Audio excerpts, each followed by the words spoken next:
नमस्कार दोस्तों, आज मैं आप लोगों को सुनाऊंगा गरीब किसान की एक दर्द भरी कहानी। बुधिया अपनी पत्नी कमला से शहर सामान लाने जा रहा हूँ ये कहकर चला गया।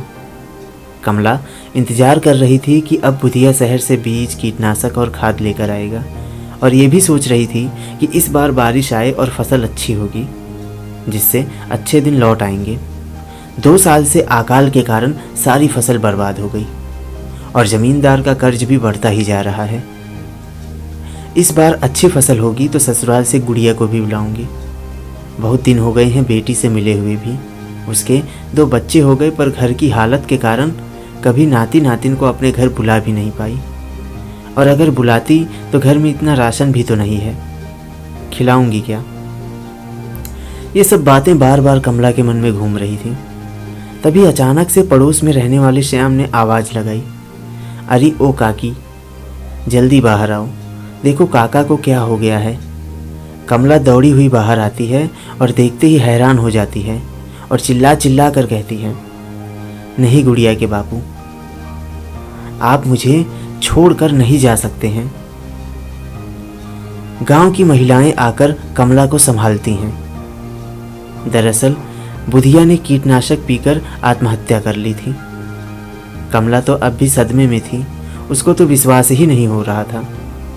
सुबह शहर जाते समय तो गुड़िया के बापू खुश थे और कहकर भी गए कि गुड़िया की माँ देखना, इस बार बहुत अच्छी फसल होगी और हम हमारी ज़मीन और गहने जो गिरवी रखे हैं उसे भी छुड़वा लेंगे और गुड़िया को भी घर बुला लेंगे।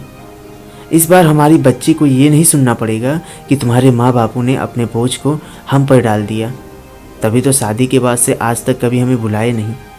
कहते कहते बुधिया की आंखों में आंसू आ जाते हैं, पर हमेशा की तरह आंसू को सीने में दफनाकर ऊपर से मुस्कुराना आदत बन गई थी। बुधिया का शव पड़ा है। अब क्योंकि बुधिया ने आत्महत्या की थी तो पुलिस भी आ गई जांच करने।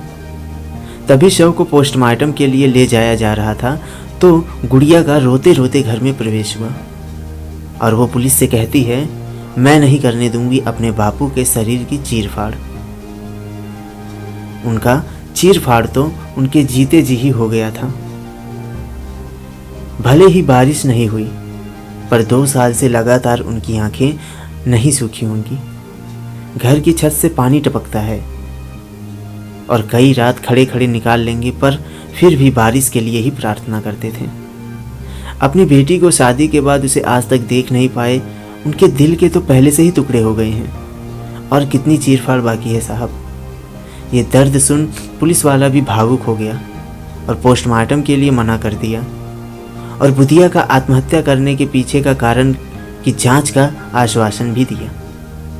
जांच में पता चला कि जब बुधिया शहर गया था तो उसने सोचा कि ज़मींदार से बीज और फसल की सामग्री के लिए थोड़े पैसे उधार ले लूं, पर जैसे ही वो ज़मींदार के पास गया तो ज़मींदार ने कर्ज देने से मना कर दिया और बुधिया से पिछला सारा कर्ज चुकाने के लिए भी कहा। इस पर बुधिया ने कहा कि इस बार फसल अच्छी हो जाने की उम्मीद है, तो ज़मींदार ने उसे रोकते हुए कहा कि जब तुम्हारी ज़मीन तुम्हारी नहीं रही तो कैसे फसल उगा पाओगे।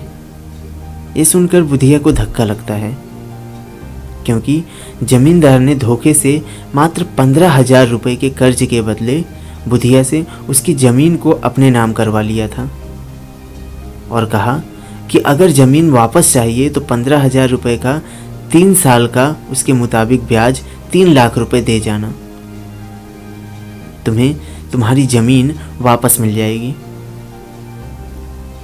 अब बुधिया खुद को असहाय महसूस कर रहा था कि ना ज़मीन उसकी रही और ना ही वो इतना कर्ज कभी चुका पाएगा, तो अंतिम रास्ता उसे आत्महत्या लगा और उसने कीटनाशक पीकर समाप्त कर ली अपनी जीवन लीला।